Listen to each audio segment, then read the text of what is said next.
yesterday's news. Hello and welcome to Old News, the programme which looks at news stories of the day through the papers of yesterday. What else could we look at this week other than VE Day, of course, as we've been celebrating the 80th, amazingly, anniversary of that momentous day. And, of course, it affected the Isle of Man as it did pretty much around Europe. We go to the Isle of Man Examiner, Friday, May the 11th, 1945, VE Day in Douglas. Tuesday was truly a day for great rejoicing in the Isle of Man, it starts. It was the day when victory in Europe was officially proclaimed by the broadcast of the Prime Minister. Following Mr. Churchill's historic announcement of the unconditional surrender of the whole of the German forces, land, sea and air, there was pandemonium for a little while in Douglas when the sounding of the last all clear from the sirens vied with the blare of ship's sirens and the pealing of church bells heralding the glad tidings and calling people to services of thanksgiving. The Mayor of Douglas and members of the Town Council attended St Thomas's Church. Following the announcement of capitulation, the services were already astir in the town. Naval men were in great force and provided great fun with their antics, whatever they were, and the army paraded with greatcoats and caps back to front, complete with accordion and drums. Long queues formed for ice cream, the making of which had just been permitted by revocation of the control order, and there were crowds at shops which happened to have stocks of fireworks. How do they have stocks of fireworks, one wonders? It was sheer bedlam going on through Strand Street during the evening, with fireworks popping off all over the place. Many of the hotels, seeing the way things were going, decided to close down around 8:30 p.m. A wise decision, it says. There was great merriment in many of the streets. In Hillside Avenue and Hillside Terrace, for instance, children and grown-ups danced to a barrel organ, and games followed, prizes being provided by neighbours. Chester Street rose to the occasion, mothers bringing tables out onto the pavements and giving the children a tea and dance by lamplight under waving decorations. Many bonfires were built, the largest being on the tar patch opposite Nobles Hall, an effigy of Hitler taking place of the guy. Night on the promenade saw a lovely display of fireworks provided by the services, while officers at the Falcon set off hundreds of fairy lights. On VE Day +1, the celebrations were continued, though there was a noted anticlimax in rejoicing.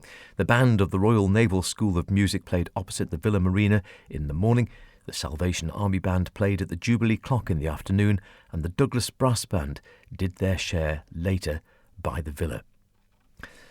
There was a VE Day baby, it's noted. One young man will not remember VE Day, and yet he will never forget it. He is the baby son born at the Jane Cruckle Maternity Home on Tuesday to Chief Petty Officer and Mrs. Sykes of 69 Bray Hill in Douglas. The committee of the home have decided to present him with a savings certificate to augment his auspicious start in life. He would be 80 years old. I wonder if the gentleman is still alive and has that certificate. The children in Murray's Road and Farron Street were entertained at a party given in Salisbury Street schools on Wednesday, over 100 children and helpers being present. After an excellent tea which was made possible by the generosity of the residents and tradesmen of the area, ice cream and sweets were distributed and races were held for which war-saving certificates were given as prizes. Mrs. Hunter and Mrs. Christian organised the effort, and the balance in hand will be donated to a war charity. Meanwhile, in North, Ramsey celebrates VE Day, as reported in the Ramsey Courier of Friday, May the 11th, 1945. Thanksgiving and rejoicing. Following the announcement on Tuesday afternoon by the Prime Minister, there was a general flocking to the churches in Ramsey for the special services of Thanksgiving. The town was beflagged, there was great excitement abroad, and copies of a special victory edition of the Courier were eagerly bought up by the large crowds congregating in Parliament Street. As the evening advanced, large crowds, including many service folk, assembled in Parliament Street and other main thoroughfares, and there was dancing in the streets to music provided by a panatrope. Now, what was a panatrope? Was that a barrel organ? I can't remember. Many townsfolk heard the King's speech on the wireless before turning out to take part in the celebrations. Wednesday, as elsewhere, was also regarded as a general holiday, and the spirit of celebration continued. Members of the Women's Land Army were given 2 days' holiday to celebrate the victory. A humorous touch was provided by a band of locals who paraded the town as black-faced minstrels. don't think we get away with that now. One beating an enamel dish for a drum, followed by a host of youngsters. And then it goes on to list Thanksgiving services, of course. Amidst all this mayhem and celebration and revelry, there was a lot of praise being given to those on high for the end of the war. St Paul's Church packed to the doors on Tuesday afternoon for a special service of thanksgiving held immediately after the announcement of the end of the war in Europe. The ringing of the bell brought people flocking to the church, anxious to give thanks to Almighty God for deliverance from the enemy, and the service, deeply reverent and devout in character, as you might well imagine it would be, was conducted by the Vicar Canon M. W. Harrison. The service concluded with the hearty singing of the national anthem. There was a special service of thanksgiving in St Olave's at 6:30 p.m. It's reported there was a large congregation there. In Waterloo Road Church, a large congregation filled the body where the Reverend Charles Gimblett, superintendent minister, conducted the service, and the hymns included "O God, our help in ages past." St Maccles's, there was a prayer of thanksgiving by the parish priest, and Parliament Street Methodists, a service of thanksgiving held in the Parliament Street Methodist Church. Meanwhile, in Laxey and District, the VE Day celebrations were of an informal character, we're told, in the Examiner of Friday, May the 11th of 1945. Villagers made a good show of flags, and the young people got together and organised a social in the Working Man's Institute, which is happily restored and still very much with us today. In Christchurch, there were services at 11 a.m. and 3 p.m. on Tuesday, and in the evening in Menorca Chapel there was a united service of thanksgiving in which the Vicar of Laxey, the Reverend S.B. Botwood, the Reverends C.C. Payne and E. Lacey Methodist and Captain Iris Loads of the Salvation Army took part, and members of the village commissioners and other bodies were among the congregation. There is to be an official service at Christchurch on Sunday evening for the commissioners and civil defence organisations. The Vicar of Lonnon, the Reverend W.S. Robertson, held a VE Day service for the people in his district. And then, just to show that character doesn't change over the years, although fashions and technology might, the youngsters of the village made sure their part in the rejoicing would not be overlooked, and set fire to a large patch of gorse on the bruise near the old school. Unfortunately, the bonfire got beyond their control, and the local police sergeant and others had to come to the rescue to prevent it spreading and causing damage to property.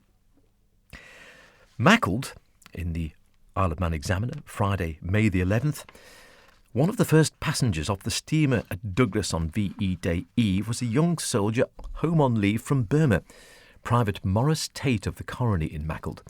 He's been in the Far East for around 2 years, and after his leave will return to duty in Burma. His brother, Sergeant J.C. Tate, who was recently released from a prisoner of war camp, had reached home the previous day, so there was a pleasant reunion. Pleasant. A bit of understatement there, one would think. In the Mona's Herald, Tuesday, May the 29th of 1945, a Manxman who joined the Australian Navy is the head of a column. Greeted by many old friends of his younger days when he arrived home on leave last week was leading stoker Walter Ryan, whose father, Mr. Joe Ryan, resides at Wellington Street in Douglas.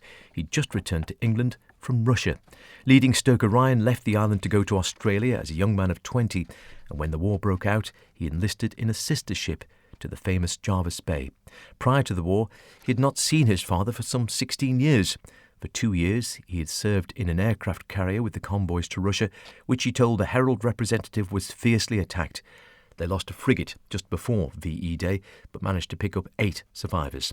With him in the carrier were 2 other Manxmen, one named Byrne of Douglas and the other named Singleton of Finch Road in Douglas. Before leaving the island, leading stoker Ryan was employed by the Isle of Man Steam Packet Company, and in Australia he was engaged in drilling for gold. He's now enjoying 16 days' leave, and he hopes, after leaving the Navy, to settle down permanently in the Isle of Man again.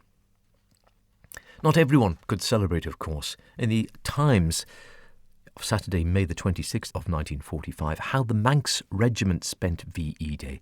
Interview with an Onken man by a military observer. It's pretty hard to celebrate this great occasion when you're so far away from home and actually in the country of your recent enemy. Victory in Europe Day will be a grand celebration at home, but there's still work for us all here, and we must stick to the job until that long-awaited moment, D-Mob Day, comes along.